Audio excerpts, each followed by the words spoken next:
Good Friday, everybody. My name is Thomas Montiel, District Director for the White Buffalo District, and I'm here this morning to actually talk to you about Tiger Recruitment this spring, the spring of 2015.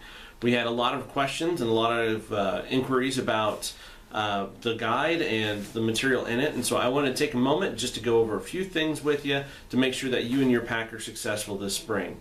So the guide that we sent out to everybody that you can find on our website, vera.org/districts/whitebuffalo, looks just like this. It has all these step-by-step instructions for the brand new 3-night recruitment and retention process for Tigers this spring. What this is it's bringing together a lot of great ideas from across the country and across the Midwest from other councils, as well as some of the own experiences that I've had and your volunteer district leadership has had, into one guide to help you be more successful in how you recruit and retain Tigers and their parents. So I'll go over a couple of the questions I had, a couple suggestions that people sent in, and go from there. If you look on the front, the brand new cover, that is the new Tiger badge coming out with the new handbook this coming May. It looks a little bit more adultish than the youth one that used to be on the front cover. They found kids wanted to have a more mature Tiger versus one that looked a little bit more like a cub. So for the new badges, it's kind of already focused on the new design.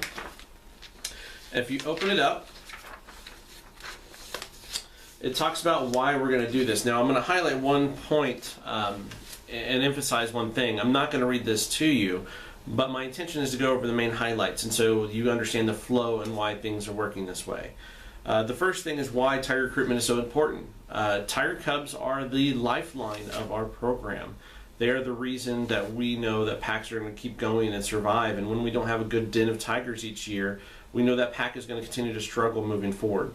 So this is intended to get them engaged early and get them engaged often. Even if your pack is not all the way fully participatory over the summer, there are things that Tiger Cubs, and we'll go over those later, can do without the church building, without somebody that opened the door, and without the rest of the pack. And so we'll discuss that here towards the end. But the reason for this is to really generate the future of your Cub Scout pack. Properly supported, the Tiger needs to also gain you more leadership. We already know that Tiger parents are required to actually participate with their kids as Tiger partners. But now we're talking about even developing them into something more. How do you develop that next line of leadership? And I know each and every one of you would love to have more volunteer leadership. So kind of bear with me a few minutes as we go through this step by step, and I think you'll understand why and how this is going to work. So this Tiger recruitment process is actually over 3 nights. Not one, but 3 nights.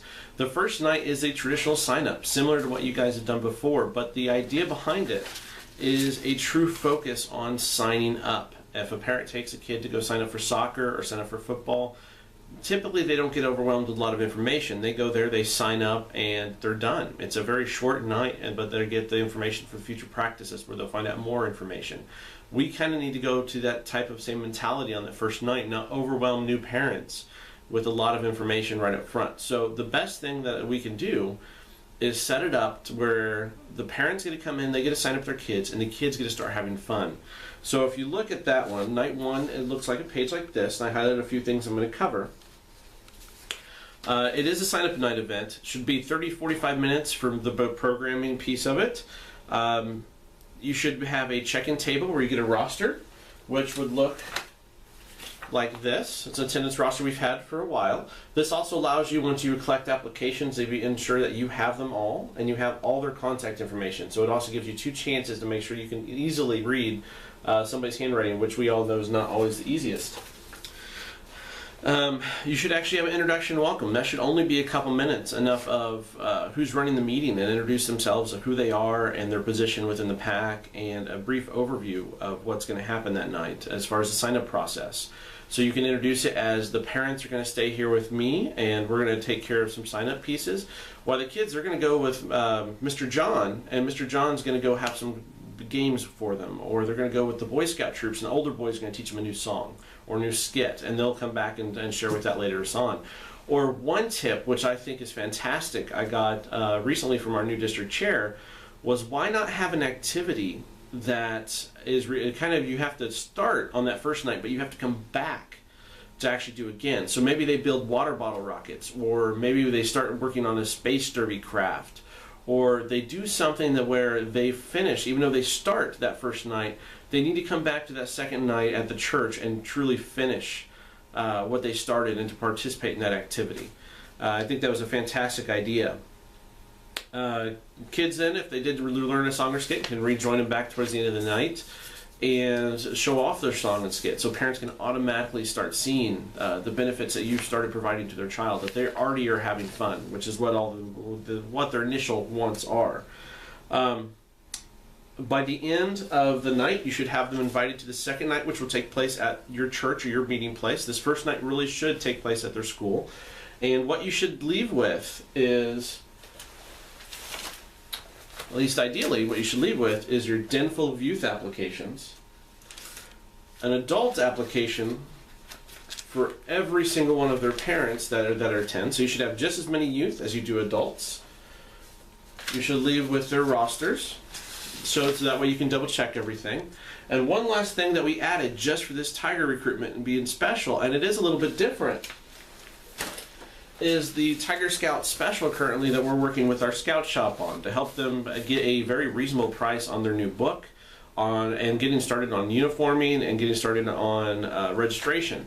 These forms here are available in the Scout Shop. I also will send them in an email. They'll also be available on quivira.org/district/White Buffaloes.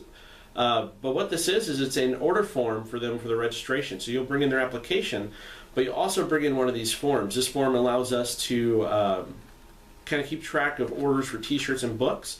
So the process for this is you have the parents fill this out, or the leader for every single Tiger. You get their $35 payment, and that payment will actually cover registration, the t-shirt, which we've never done a t-shirt before, but there's some really cool Tiger t-shirts in there, and then their new handbook that comes out in May. So they'll receive the t-shirt and the handbook in May, but it'll cover their registration for now. But this form needs to be filled out for that to happen. When these forms get turned in, you'll bring the money, the registration applications to the front desk in the Scout office during regular business hours. The ladies at the front desk will take the money, put the rest of the funds in an FHOD account. Those of you who are on approved FHOD can then take those funds and take these order forms with that receipt into the Scout office to place this order. And Steve and Lisa and those folks in there will make sure that your order is placed, that it's accurate, and that you get a call come in May so you know when it's all in and ready for you. So, but the biggest thing that's important, and it's notated on the bottom of here, is to make sure those folks placing those orders are one of those approved buyers on the FHOD account here at the office. If you're not sure who that is, you can definitely talk to your PAC leadership. Usually it's one or two people from the committee, possibly the Cub Master, possibly the charter organization representative. Talk to those folks to find out who needs to be the one to place this order so they can drop off the applications, get a receipt, and place this order for your new Tigers. And so that's pretty much the first night. It's a sign-up night, it's applications, it's rosters, it is getting the information you need for that book and t-shirt order. And then a very good and detailed invitation about where your next meeting is at for that second night. So that second night, which will be on your regular meeting night, regular meeting time, this is where it may get a little challenging for some